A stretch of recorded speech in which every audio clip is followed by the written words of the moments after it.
Radio Sucesos 101.7 FM presenta su noticiero Sucesos con Milton Pérez y Verónica Larrea. Un periodismo libre para una democracia plena. Los hechos y las opiniones de los sucesos que marcan nuestro tiempo.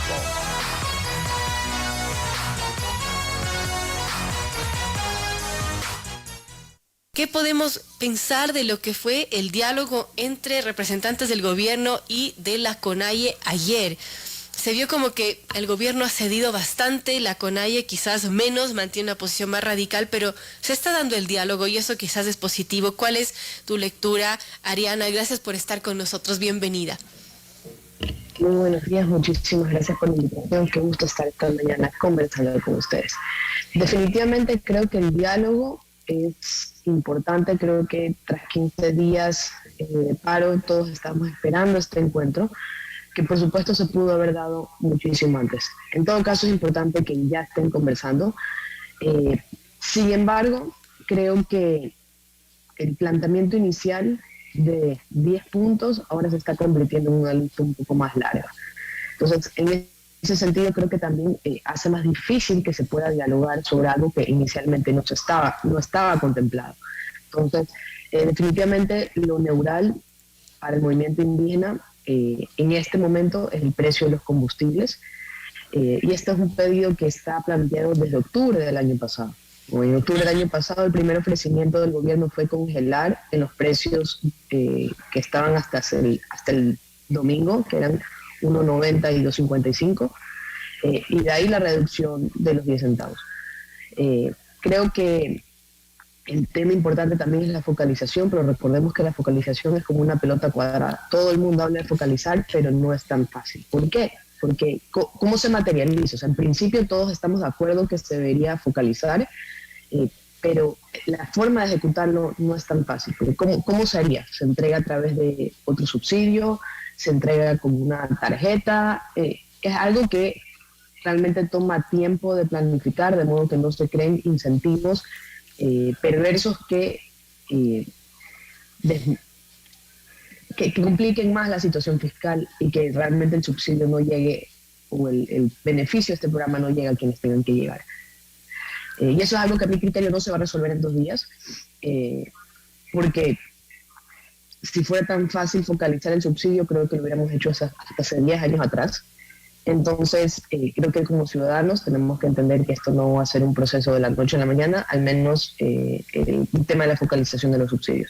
Y eso es algo que también los líderes de la CONAIE tienen que entender y también comunicarlo a sus bases, porque si queremos que este diálogo se materialice en propuestas efectivas, hay que hacerlo de la manera correcta, porque la CONAIE ha planteado 10 puntos que son legítimos, que trazan una meta en la que yo creería que la mayoría de los ecuatorianos están de acuerdo, que todos necesitamos, mejor dicho, que el Ecuador necesita atender el sector social y la ruralidad y mejorar las condiciones de vida. Yo creo que en eso todos estamos en la misma página, pero la cuestión de fondo es cómo llegamos ahí. Entonces ya tenemos una meta y la cuestión clave es ese cómo. Y ese cómo hay que discutirlo, hay que socializarlo, porque no vaya a ser que a partir de este diálogo resultamos en medidas parche que de aquí a 1 o 2 años vamos a estar nuevamente en la misma situación. Entonces creo que esta es una oportunidad que tiene que tomarse con seriedad para que podamos llegar a una propuesta que de hecho sea ejecutable y que de hecho podamos ver resultados en el corto, mediano y largo plazo. Entonces, pero si ninguna de ambas partes tiene esta visión en mente, sino que es solo para terminar el paro, no nos extraña que de aquí a 1 año volvamos a estar en la misma situación. Y eso no quisiéramos los ecuatorianos, Ariana, porque la idea es que se zanjen ya de una vez todas esas demandas, esas dudas, y que, bueno, no se repita un octubre de 2019 y ahora lo que estamos viviendo, ¿no? Un junio de 2022. Ahora, respecto a, bueno, los escenarios que existen, el gobierno parece que ha cedido bastante. Por ejemplo, cedió en derogar este decreto de política petrolera, algunas cosas, y los indígenas da la impresión de que condicionan bastante este fin del paro nacional. Ya han tenido gestos, por ejemplo, el gobierno, como entregarles la Casa de la Cultura para que puedan estar allí, hacer sus asambleas, pero lamentablemente los bloqueos en las calles continúan. Entonces, cómo dialogar en esas condiciones, porque parece que sí, el gobierno ha tenido gestos con ellos de paz, de llamado al diálogo, pero ellos se los ve, al menos esa es mi impresión muy personal, que no quieren ceder, que más bien ponen más y más exigencias para que este diálogo se alargue más, sea más inviable. Definitivamente, el éxito de una negociación es que ambas partes ceden, que puedan ceder en lo accesorio y preservar lo esencial, que de hecho pueda construirse una propuesta en la que, en la medida de lo posible, ambas partes estén favorecidas, porque en una negociación exitosa ninguna de las dos partes van a salir con el 100% de sus demandas.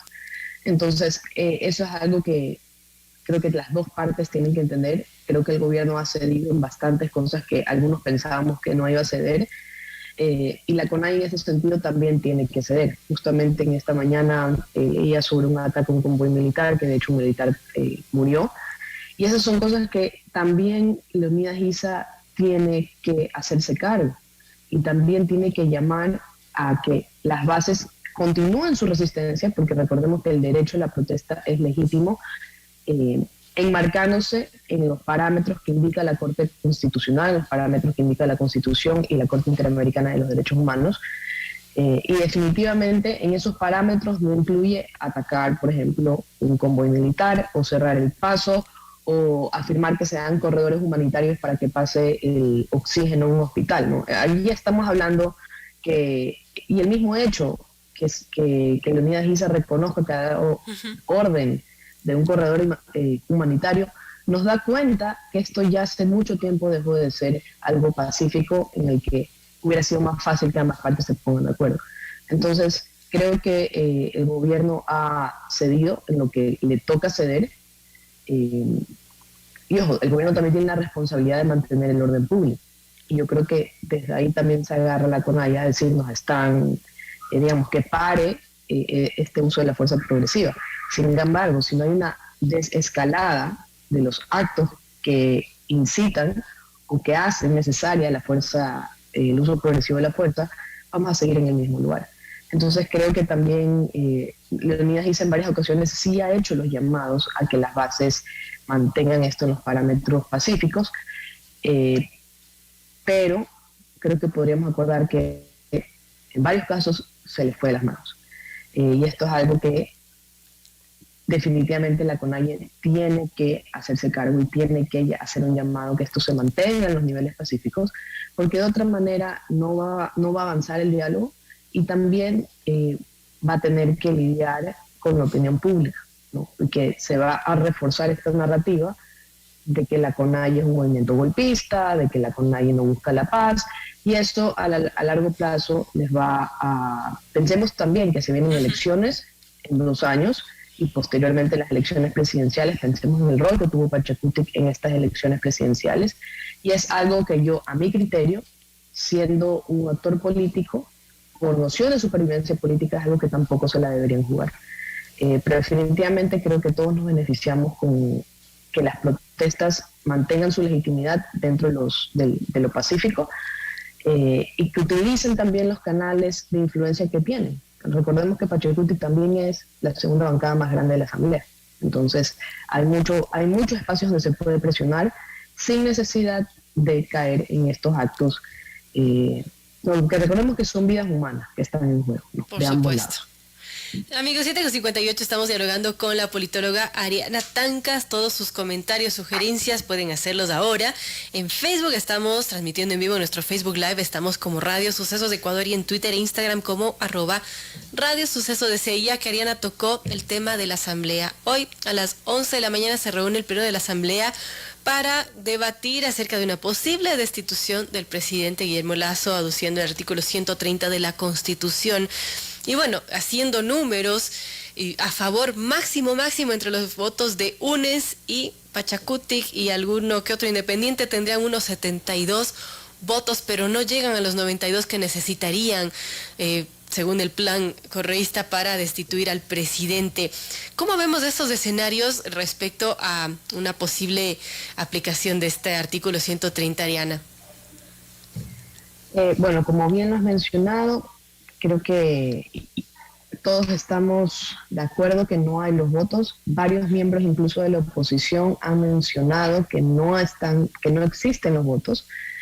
Entonces, en ese sentido, estas últimas 2 sesiones de la Asamblea, que han durado más de 14 horas, y hoy se resume para el tercer round, es dilatar un poco el proceso, a pesar que está dentro de la ley, ¿no? La ley orgánica de la función legislativa le da 72 horas a la Asamblea para resolver todos los procedimientos pertinentes, esto es, el debate y que el presidente muestre las pruebas de descargo, y luego que se cierre el debate para convocar a la votación, o sea, que alguien presente la moción y que de hecho se vote. Al no tener los votos, de lo que sabemos ahora en los pronunciamientos públicos de la mayoría de los asambleístas, no se podría aplicar la muerte cruzada, esto es, que todos se vayan a su casa y se llamen a elecciones anticipadas. Y aquí hay un criterio que creo que también se debería hacer una consulta a la Corte Constitucional en cuanto a si este recurso puede aplicarse en el futuro o no. De acuerdo a la Constitución y a la Ley Orgánica de las Funciones Legislativas, dice que esto solo se podrá aplicar en un periodo una sola vez, ¿no?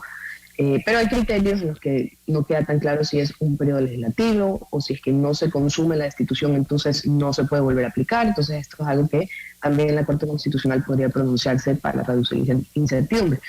Pero es importante saber que los asambleístas en estas sesiones tienen que deliberar sobre si existe o no conmoción interna y a partir de eso evaluar si se aplicaría la muerte cruzada, porque eso es lo que los asambleístas de UNE presentaron. Y hasta ahora en las intervenciones no se logra identificar un nexo causal entre lo que exponen los asambleístas y si existe o no la conmoción interna. Y recordemos que a la par hay un proceso de revocatoria por incumplimiento del plan de gobierno, que ahora está en la fase de el CNE tiene que decidir si entrega o no los formularios. Y en la Asamblea más bien estamos viendo eso. Muchos asambleístas hacen referencia a un incumplimiento del plan de gobierno, pero realmente eso no es lo que se está debatiendo. Entonces también este bajo nivel de debate en la Asamblea nos lleva a pensar en manos de quiénes están. Porque en un procedimiento tan importante como una destitución presidencial parece que no han hecho los deberes. Y bueno, para finalizar, comentar de que no es la primera vez que en Ecuador se plantea la destitución de un presidente. Realmente eso es lo más constante en nuestra historia política. Desde el retorno a la democracia tenemos 3 presidentes que fueron destituidos y que no terminaron su mandato, los 3 de forma consecutiva.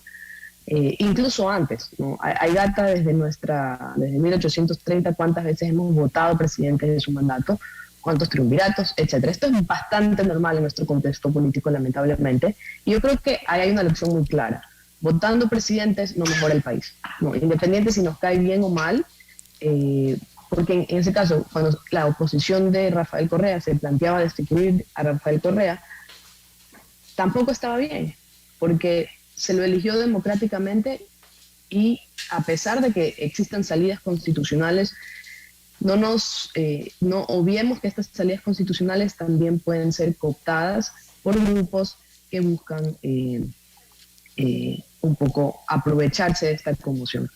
Dicho eso, independiente de quién ejerce el poder, lo más importante es la estabilidad del país. Esto ya no es de preferencias ideológicas o personales, sino que empecemos que la destitución no es inmediata. No es un proceso que mañana tenemos otro presidente. Es llamar elecciones y de aquí a 6 o 9 meses podríamos tener otro presidente. Imagínense de 6 a 9 meses qué pasa con el país. Y recuerden que el presidente no se queda 4 años, se queda 2 años.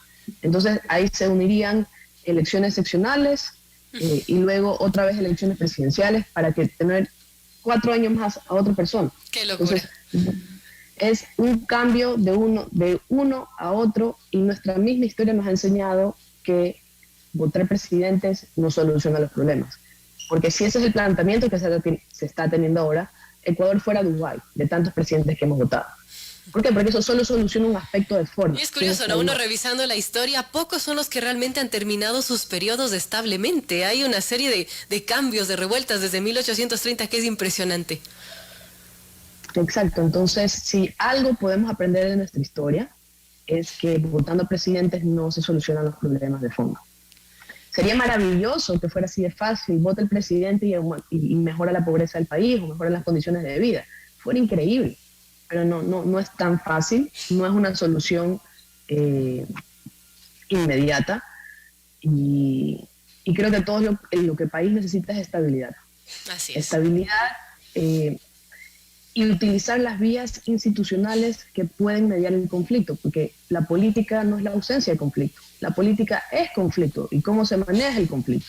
Sí, que el gobierno pudo haber hecho mejor los deberes para gestionar el conflicto, de acuerdo, pero de ahí a que se plantee una solución que, ojo, la CONAIE en sus puntos iniciales nunca habla de destituir un presidente, nunca se menciona, no hay referencia a esto.